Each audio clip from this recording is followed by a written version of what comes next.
that researchers can move around, for example, spend some time at other universities or research organizations, and career development, that researchers have the possibility to better develop the career, to better do research, and, for example, become professors. So this is all scope of this funding, of this program, and funding is given for this. There is one keyword which is Marie Curie actions. Marie Curie actions is something that is a word which is very old and means more or less financing, exchange of researchers. There are several individual activities. Let me skip this. What is important here is a question who can apply. And I put this in this diagram. This program distinguishes between several types of researchers. We have here postgraduates. This means somebody who has just graduated, has a master's or diploma degree, and during a period of 4 years, there are specific programs for this person. Then we have postdoc funding for more experienced researchers.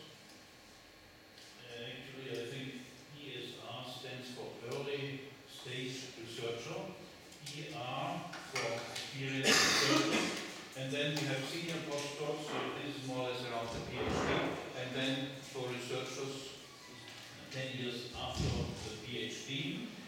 This is one side in the people, and actually the grants are given to these people, but people need to work in a so-called host organization, and this is called in this diagram, and the European Commission speak, the applicants.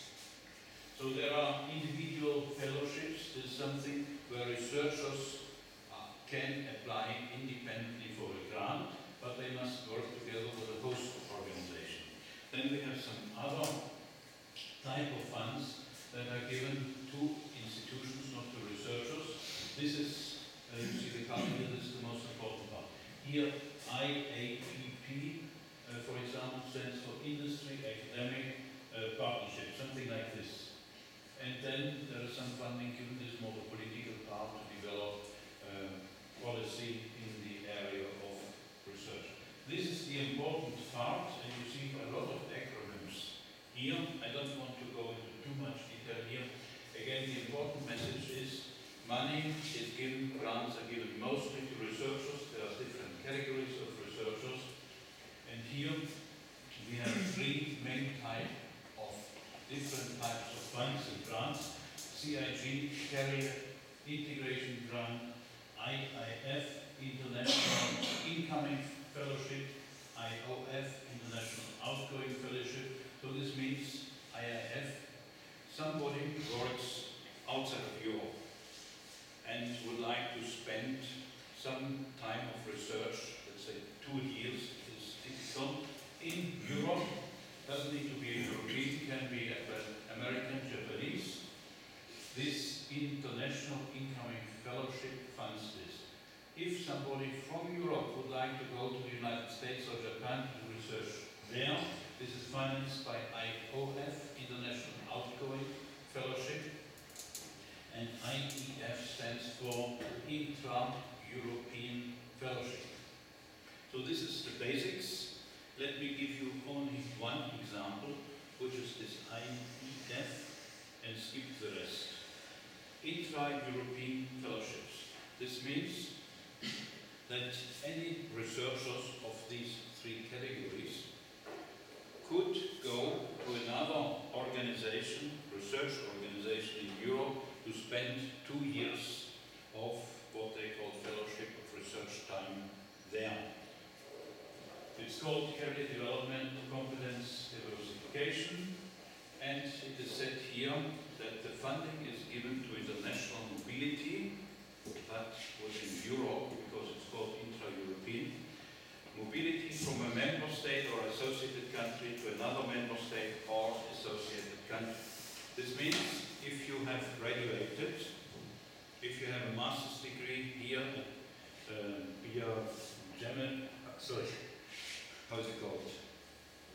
Gemini University, you can apply for a grant to go to the UK or Germany or whatever, to spend 2 years there to do research, and the European Commission will finance your stay there. Everything related to your stay, all the what is necessary to live there and to work there as a researcher. The experienced researchers of any nationality, this means you must have done research already after your master's degree.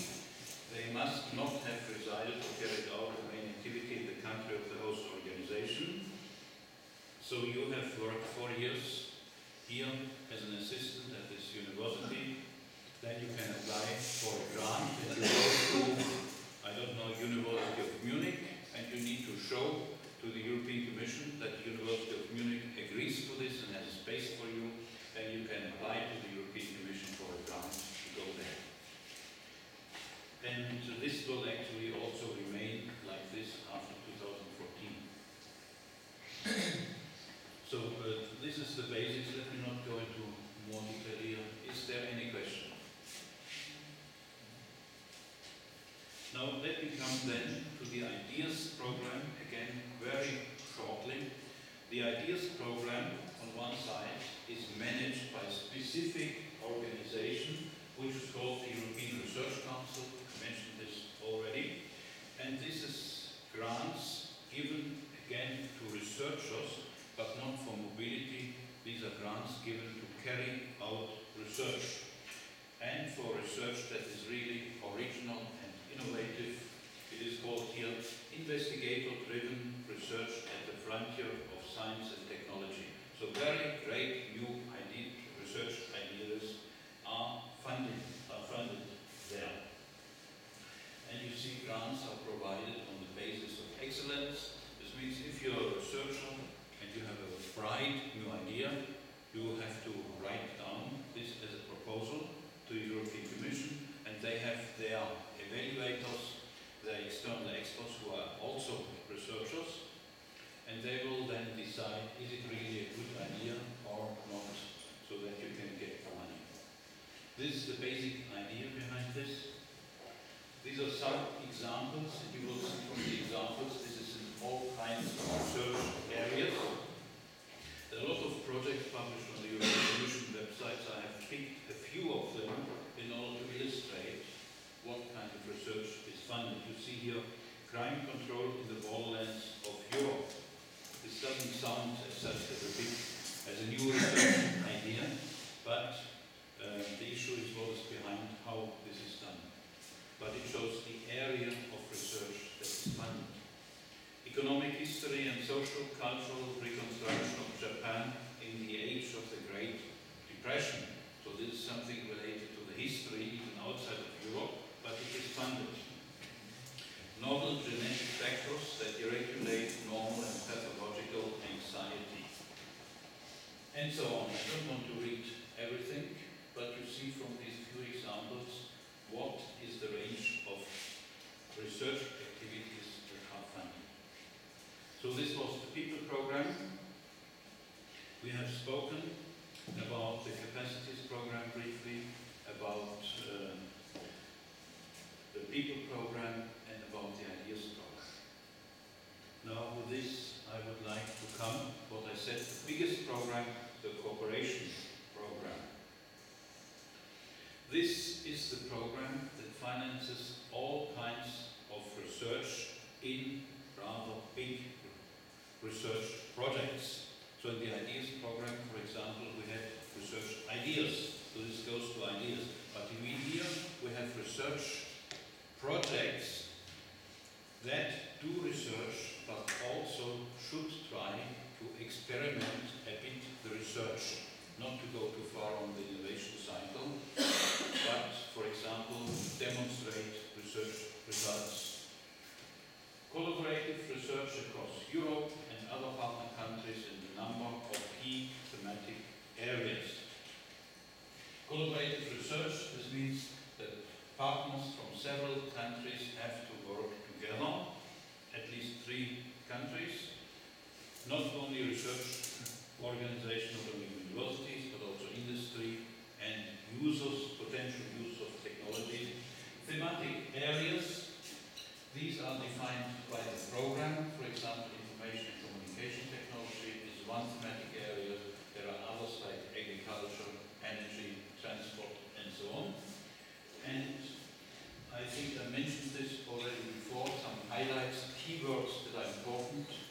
the European Commission.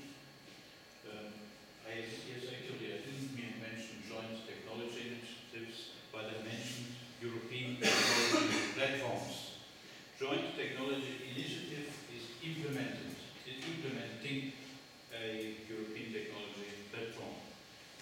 We have a part that deals with the coordination of research programs. This is a part which is given to governments, as such maybe not so much interesting. There is a keyword or key abbreviation. ERA-NET. ERA-NET stands for, ERA means European Research Area, NET stands for networking, but it deals more or less with national, regional research policies. We have a risk-sharing finance facility, which means that there is some risk-sharing money, such as venture capital money, available for producing products, means for exploiting the research results. And then we have within the capacities program a lot of individual programs, research themes, and important is that these research themes work together. So for example, we have information technology with an application in energy. So there are two sub-parts, two thematic parts of the cooperation program, and they are supposed to work together, and funding for such a project may come from these two parts of the program. So I will not go into more detail here. I will briefly mention afterwards the joint technology initiatives. This is FP7. What is important that there are different types of projects. There are all here 4 types of tools, and actually the keyword or the commission speak for this is funding scheme.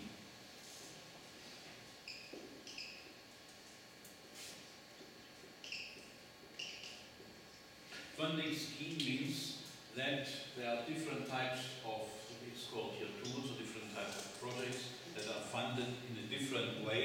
Therefore, the administration in Brussels has called this funding scheme. To my knowledge, this word will not anymore exist after this year. But there are the types of projects that we say will remain the same. So we have one big part, the most important is these research projects, collaborative projects and networks. And there are 2 parts of these collaborative projects, which are called IP and STRAP. IP stands for Integrating Project, STRAP means Small Research Project. We have joint technology initiatives, we had this on the slide before. We have coordination of national research programs, we had this also on the slide before, and international cooperation. So this is important for the European Commission. This is the most important part. And you see this now the thematic areas in this diagram. You see all these areas: food, agriculture, biotechnology, health, security, and so on.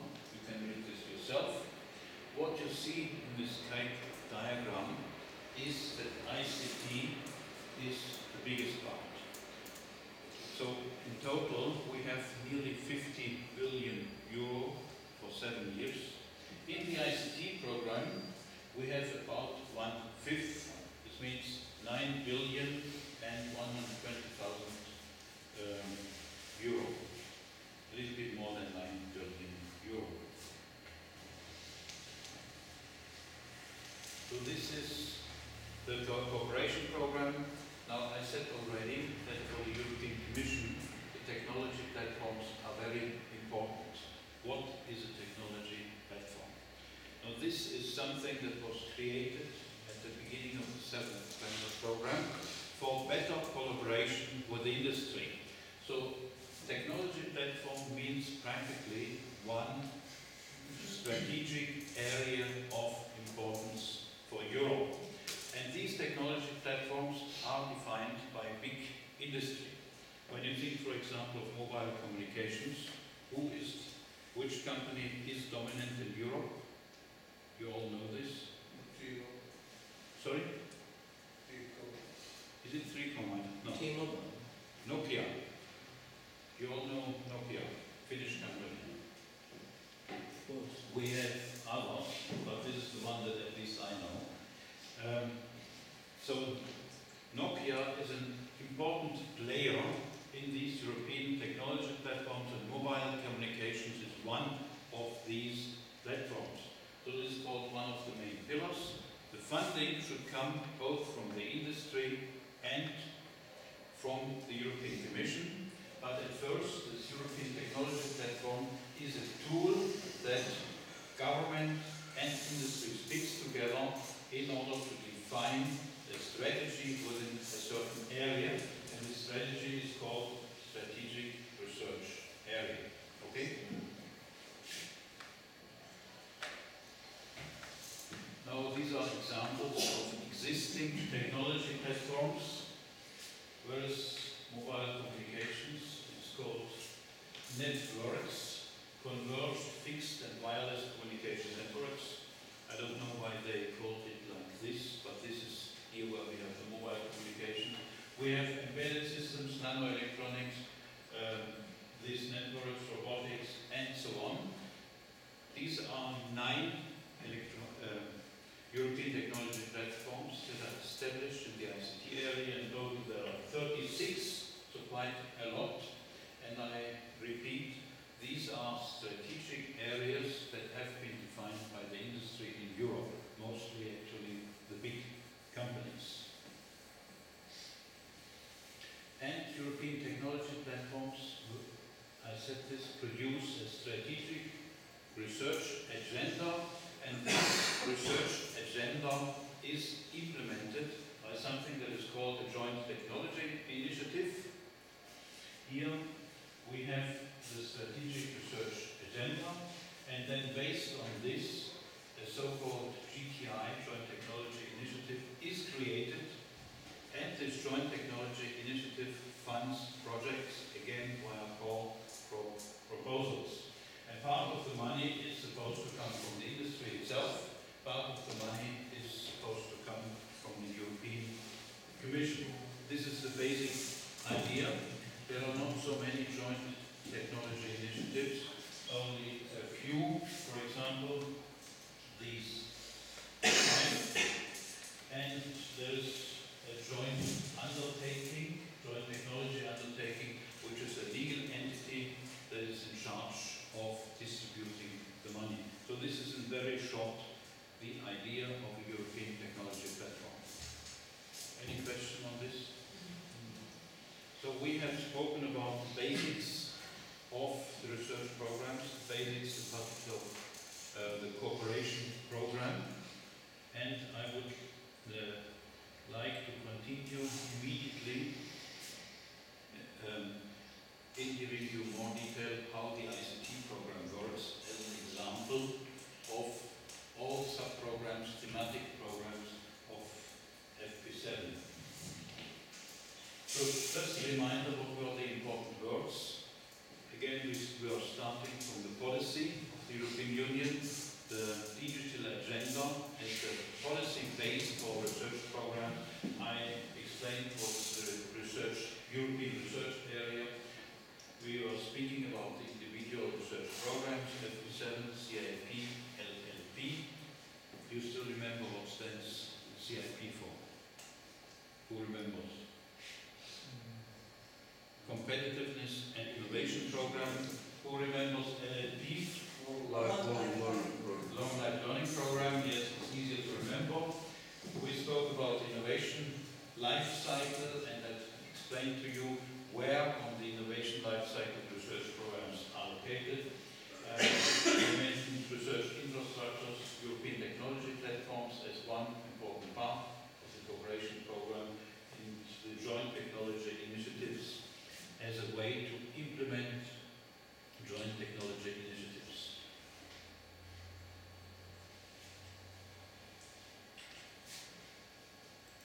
By the way,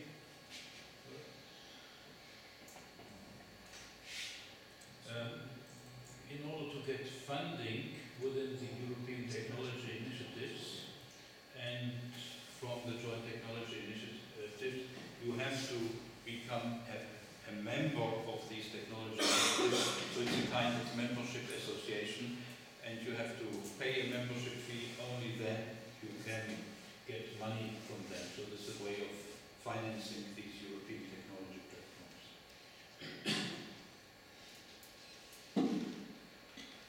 So again, as I said, I want to speak about the ICT program, Information and Communication Technologies, as an example for all the other programs.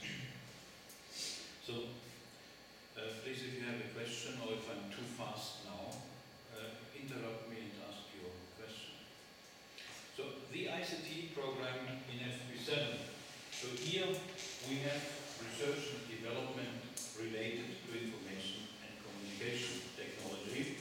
This means on one side ICT or IT by itself, research for creating better IT, like for example a better internet, better software development methodology. But not only this, it means also the use of information technology in certain areas in order to create value and benefits for citizens, business, industry and governments.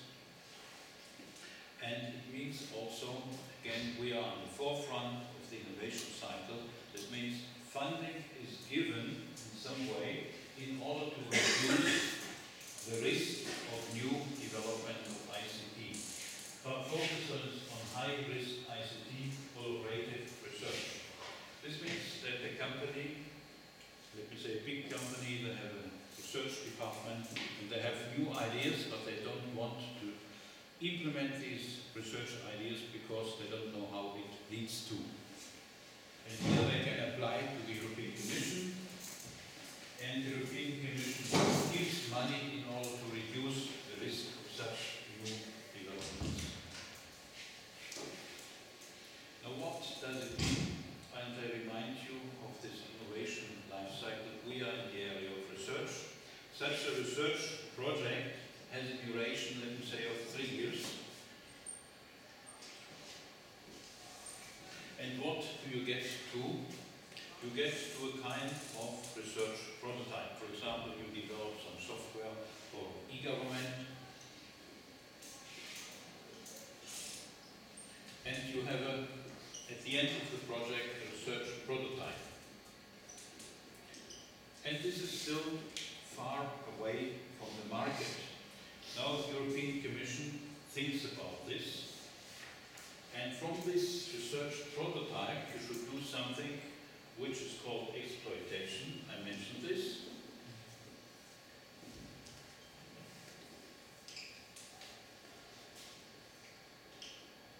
And then it could be sold. So what the European Commission says in their strategy document, here we have 3 years. But then for this we need another maybe 5 to 10 years further work in order to get to the market. So this is in some way the philosophy behind it. And the European Commission also acknowledges or understands that maybe after 10 years what the research that we have done will be in a quite different market environment. So they are thinking about this. This is all taken from European Commission documents.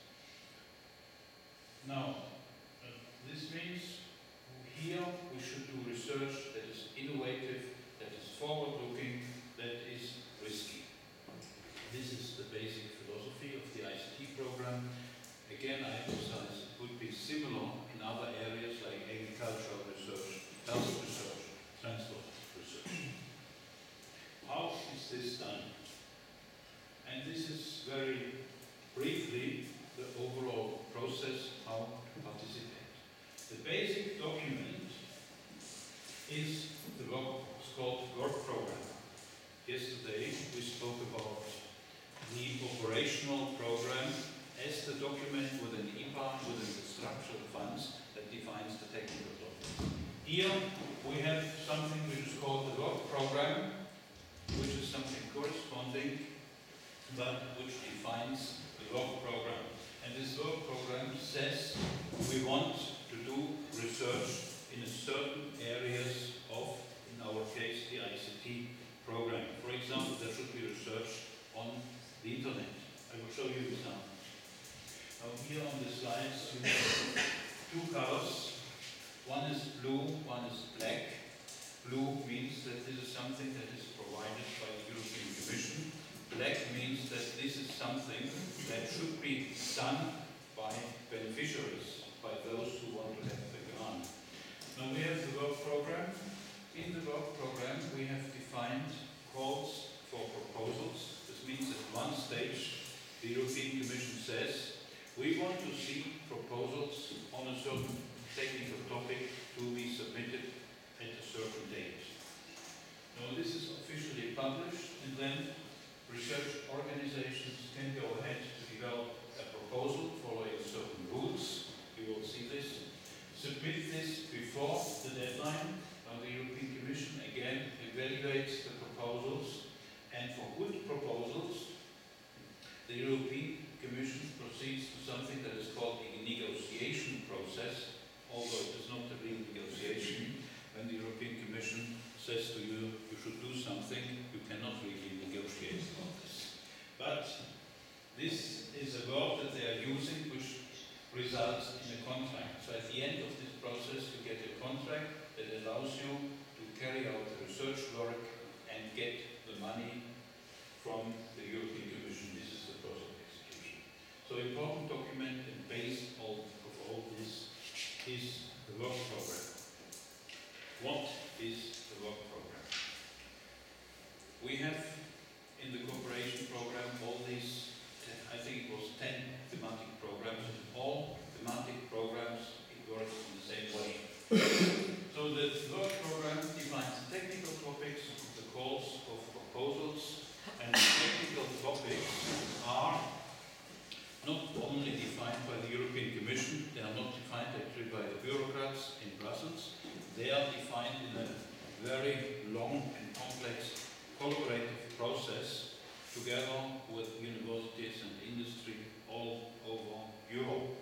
And then at the end there is a decision. These are topics that are of importance for Europe and where grants should be given. And this is called here key technology for Europe. Top-down definition, this means that the European Commission at some stage invites to so-called consultation meetings, and everybody can participate in consultation meetings. There is now also a possibility to do this via the internet, remotely. These work programs are updated yearly. It's not one document for 7 years. In a similar way to the operational program, each year there is a new version with some updates.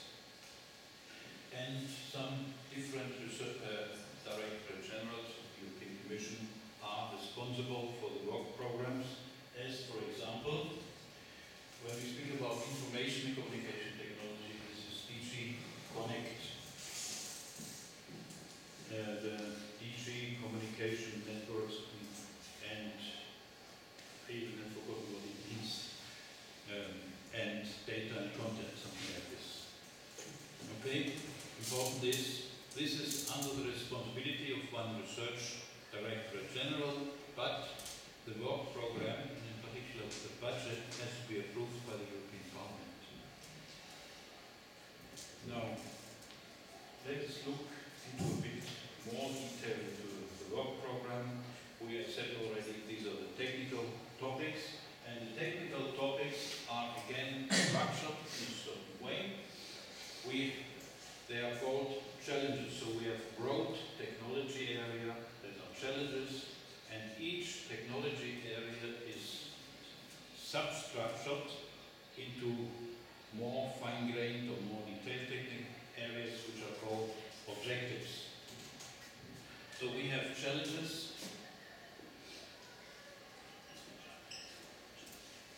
and the challenges have several so-called objectives. And for each objective is defined how the result should look like. It is called target outcome. and what should be the impact. Impact in this respect means what can happen with the result, what is the effect of the result after the result is achieved. Now I have to remind you this is not a project definition, it's still somehow on a program level. This means it's defined in a general way so that several or even many projects can be carried out that comply with these objectives. Now what we have further, this is the really technical part, what we have further is an explanation how this is funded. I mentioned already the word funding scheme, it's still here. And then we have a summary of the call, which is called call fish, very important word in this context. The call fish on one side is the official announcement of the call that is officially published by the European Commission, but is also part of the work program and gives, as I said, a summary of the call. Then the work program also specifies how such a proposal will be evaluated, and the European Commission distinguishes between eligibility and evaluation. Eligibility is something formal.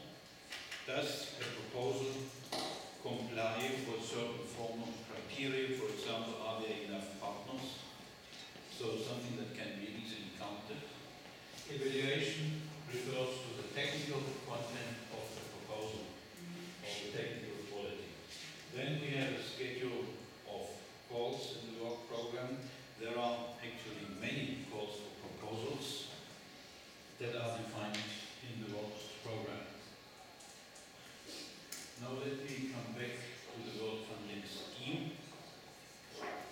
I said already that the world funding scheme will probably not be kept after this year, but the way how this is done will be kept. We have different types of projects. Again, the European Commission calls this funding schemes, and we have three types, in fact. The first one is collaborative projects. This is the normal type of research projects, and here we have 90% of the budget. Then we have a second type, which is called networks of excellence. Networks of excellence are very big projects where researchers all over Europe should work together. So there are 10, 20 universities that go together for a network of excellence, and funding is given that the researchers, the staff of the universities, can work together, can travel, can publish papers. So this is not really funding for research work, but more for exchanges and networking. Then we have coordination and support actions, where some activities are funded that should support research work. It is not research work. It is, for example, organization of networks, organization of conferences, of workshops, definition of policies, something like this. Here you see these collaborative projects should get 90% of the budget. So this is then in some way not so important. The collaborative projects are divided into two types, and in this area everybody speaks only about IP and SREP. There is a large-scale integrating project, which is a very big research project with 10 partners, 20 partners, where a basic research problem should be used. The STREP, small and medium-scale focused research activity, is a normal research project. We have maybe 3, 4, 5 partners working together on a specific research problem in Europe. This is a summary how this relates. The STREP, we have 3 partners, maybe 5 partners. In an IP integrating project, we have, well, this is called minimum number of partners. Here we have a typical number of partners, 4 to 8 partners. Here we have 8 to 15. There are STREPs, there are IPs with 20 partners. We have typical duration and typical funding. You see in IP, people may get, or the consortium may get 25 million euro of funding. In a strap, the funding may be 2-3 billion euro. And networks of excellence bring together 6 to 12 universities, and they get maybe up to 8 million euro. So these are some basic differences. And what is not on the slides, they are called, I told you that they are called funding schemes, because the way to give money is different. Normally, you will get for research work 75% paid by the European Commission, normally.